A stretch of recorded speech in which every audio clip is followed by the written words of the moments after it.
আসসালামু আলাইকুম। মোহসেনা শাওন আপনাদের সবাইকে আমন্ত্রণ জানাচ্ছি এনটিভির দেশের খবরে।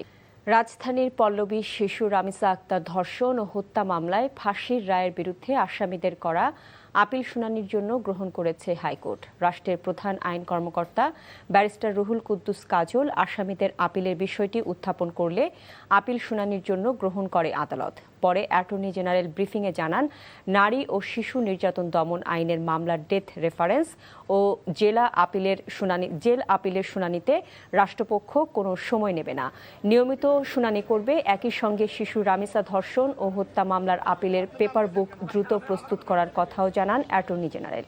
এ সময় তিনি বলেন, রামিসা হত্যা মামলায় মৃত্যুদণ্ডপ্রাপ্ত আসামি সোহেল রানা জেল আপিলে হত্যার ঘটনা স্বীকার করে ক্ষমা চেয়েছেন। গত ৭ জুন রামিসা আক্তার ধর্ষণ ও হত্যা মামলায় সোহেল রানা এবং স্বপ্না খাতুনকে মৃত্যুদণ্ড দেন ঢাকা মহানগর শিশু সহিংসতা দমন ট্রাইব্যুনাল। অনেক এগিয়ে যাবে, পেপার বুক তৈরি হয়ে যাবে।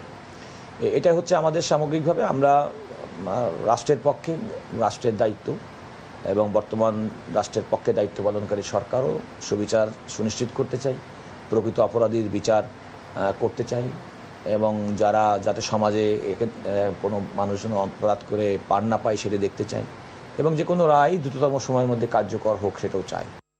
সারা দেশে শুধু নারীদের জন্য ১৫০০ শয্যার ২টি বিশেষায়িত হাসপাতাল করা হবে বলে জানিয়েছেন স্বাস্থ্যমন্ত্রী সরদার মোহাম্মদ সাখাওয়াত হোসেন। ১ জুলাইয়ের পর থেকে স্বাস্থ্য খাতে কিছু বৈপ্লবিক পরিবর্তন দেখা যাবে বলে আশা প্রকাশ করেন তিনি। দুপুরে নারায়ণগঞ্জ জেনারেল হাসপাতালের অডিটোরিয়ামে নারায়ণগঞ্জ সহ 10টি জেলায় আইসিইউ ইউনিটে উদ্বোধন অনুষ্ঠানে তিনি এসব কথা বলেন। পরে তিনি হাসপাতালের কিচেন এবং চারপাশে চরম অব্যবস্থাপনা ও নোংরা পরিবেশ দেখে সিভিল সার্জনের উপর তীব্র ক্ষোভ প্রকাশ করেন। তিনি সামনে ডেঙ্গুর প্রকোপ বাড়ার আশঙ্কা প্রকাশ করে শহরের পরিষ্কার পরিচ্ছন্নতার দিকে প্রশাসককে কঠোর নজর দেওয়ার নির্দেশ দেন। সারা বাংলাদেশে 2টা স্পেশালাইজড হাসপাতাল হবে শুধু মেয়েদের জন্য। 1500 বেড করে একটা হাসপাতাল হবে। চেষ্টা করবেন সহজেই রোগীগুলি একেবারে সিরিয়াস না হলে আপনারা উপরের দিকে রেফার করবেন না।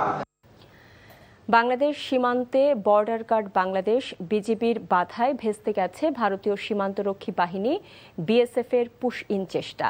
সকালে চুয়াডাঙ্গার জয়নগর সীমান্ত দিয়ে 11 জনকে বাংলাদেশে পুশ ইনের চেষ্টা করে বিএসএফ। তবে বিজিবি ও স্থানীয়দের তৎপরতায় সেই চেষ্টা ব্যর্থ হয়। পরে তাদেরকে সীমান্ত এলাকা থেকে সরিয়ে নিয়ে যায় বিএসএফ। ভারতীয় সীমান্তরক্ষী বাহিনীর পুশ ইন চেষ্টা ব্যর্থ হয়েছে কুড়িগ্রামের রৌমারী উপজেলার 2 সীমান্তে। এই 2 সীমান্ত দিয়ে 9 জনকে পুশ ইনের চেষ্টা করছে তারা। তবে বিজিবি ও স্থানীয়দের প্রতিরোধে সেই চেষ্টা ব্যর্থ হয়। এদিকে সীমান্ত দিয়ে পুশ ইন রোধে নজরদারি ও টহল কার্যক্রম জোরদার করেছে বিজিবি। ব্রাহ্মণবাড়িয়ার সীমান্ত দিয়ে মাদক পাচার, চোরাচালান এবং সম্ভাব্য অবৈধভাবে পুশ ইন প্রতিরোধে সতর্ক অবস্থানে রয়েছে বিজিবি সদস্যরা। মানহানির মামলায় কুষ্টিয়া 3 আসনের জামায়াতে ইসলামীর সংসদ সদস্য ও ইসলামী বক্তা মুফতি আমির হামজাকে স্থায়ী জামিন দিয়েছেন আদালত। দুপুরে সিরাজগঞ্জের চৌহালি আমলি আদালতে হাজির হয়ে আইনজীবীদের মাধ্যমে জামিন আবেদন করেন মুফতি আমির হামজা।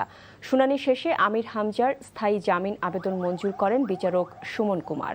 এর আগে গত 27 এপ্রিল এই মামলায় হাইকোর্ট থেকে আগাম জামিন নেন তিনি।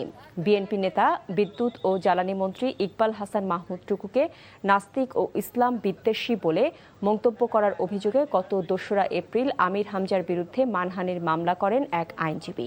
নির্ধারিত দিনে তিনি আদালতে উপস্থিত না হওয়ায় তার বিরুদ্ধে গ্রেপ্তারি পরোয়ানা জারি করেন আদালত। নোয়াখালীতে মাদক কারবারিদের হাতে স্কুল ছাত্র আরাফাত হোসেন ফাহিম হত্যাকাণ্ডের প্রতিবাদে মিছিল এবং জেলা প্রশাসক ও পুলিশ সুপারের কার্যালয়ের সামনে বিক্ষোভ করেছেন নিহতের স্বজন ও এলাকাবাসী। সকালে সেনবাগে চৌমুহনী ফেনী সড়কের কাছারিবাড়ি মসজিদ এলাকায় মিছিল ও সমাবেশ করেন এলাকাবাসী। পরে জেলা প্রশাসক ও পুলিশ সুপারের কার্যালয়ের সামনে বিক্ষোভ করেন তারা। অবিলম্বে হত্যাকারীদের গ্রেফতার এবং দৃষ্টান্তমূলক শাস্তির দাবি জানান বিক্ষোভকারীরা।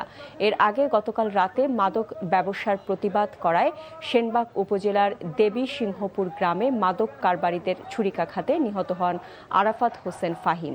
এ সময় আহত হন আরও 2 জন। ফাহিম স্থানীয় একটি স্কুলের 10ম শ্রেণীর ছাত্র ছিল।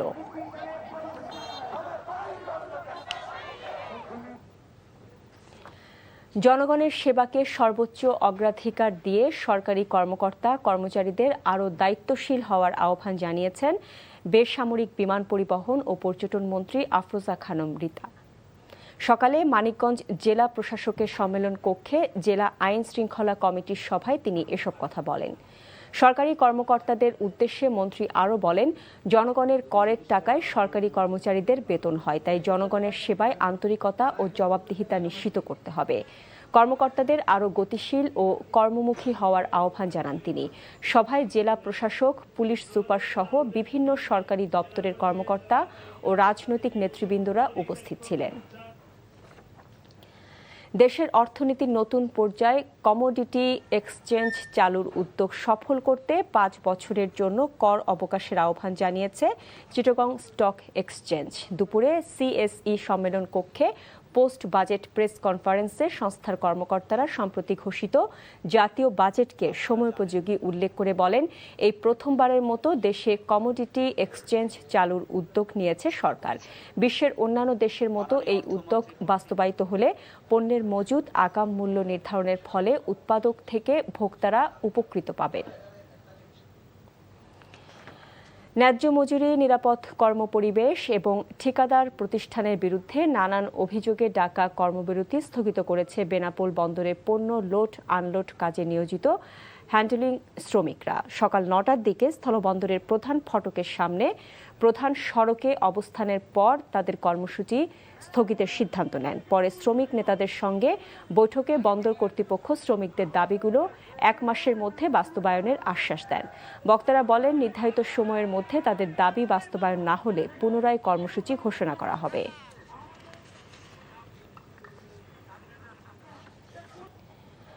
দেশের ব্যাংক খাতে বড় চ্যালেঞ্জ হয়ে দাঁড়ানো খেলাপি ঋণ আদায়ে কঠোর অবস্থানের কথা জানিয়েছে জনতা ব্যাংকের ব্যবস্থাপনা পরিচালক মোহাম্মদ মজিবুর রহমান। বেক্সিমকো, এস আলম ও অ্যাননটেক্স গ্রুপ সহ বড় ঋণ খেলাপিদের কাছ থেকে অর্থ আদায়ে সরকার ও বাংলাদেশ ব্যাংক যৌথভাবে কাজ করছে বলেও জানান তিনি। সকালে রংপুর নগরীর ব্র্যাক লার্নিং সেন্টারে জনতা ব্যাংকের রংপুর বিভাগীয় শাখা ব্যবস্থাপক সম্মেলনে ব্যাংকের ব্যবস্থাপনা পরিচালক মোহাম্মদ মজিবুর রহমান জানান, ইতিমধ্যে 11টি আন্তর্জাতিক ল ফার্মের সঙ্গে চুক্তি করা হয়েছে এবং কয়েকটি প্রতিষ্ঠানের বিদেশে থাকা সম্পদের তথ্য চিহ্নিত করা হয়েছে। নাটোর জেনারেল হাসপাতাল সহ 2টি সরকারি প্রতিষ্ঠানের জানালার গ্রিল কেটে মূল্যবান জিনিসপত্র নিয়ে যায় দুর্বৃত্তরা। সদর উপজেলা জনস্বাস্থ্য প্রকৌশল অফিসার জানান, সপ্তাহের প্রথম কর্মদিবসে সকালে উপজেলা পরিষদের অভ্যন্তরে অবস্থিত তাদের অফিস খুলে ভেতরে সবকিছু তছনছ অবস্থায় দেখতে পান দুর্বৃত্তরা। অফিসের জানালার গ্রিল কেটে কম্পিউটার, আইপিএস সহ মূল্যবান মালামাল লুট করে নিয়ে যায়। অভিযান অব্যাহত রেখেছে বলে জানান সদর থানার ওসি মনসুর রহমান। এই ছিল দেশের খবরে। এই খবরের ভিডিও সহ আপডেট জানতে ভিজিট করুন এনটিভি অনলাইন www.ntvbd.com। এছাড়াও এনটিভি জনপ্রিয় সব অনুষ্ঠান ও খবরের আপডেট জানতে ভিজিট করুন আমাদের ইউটিউব ও ভেরিফাইড ফেসবুক পেজ। 6টায় ইভিনিং নিউজ দেখার আমন্ত্রণ রইল। এতক্ষণ সাথে থাকার জন্য সবাইকে ধন্যবাদ।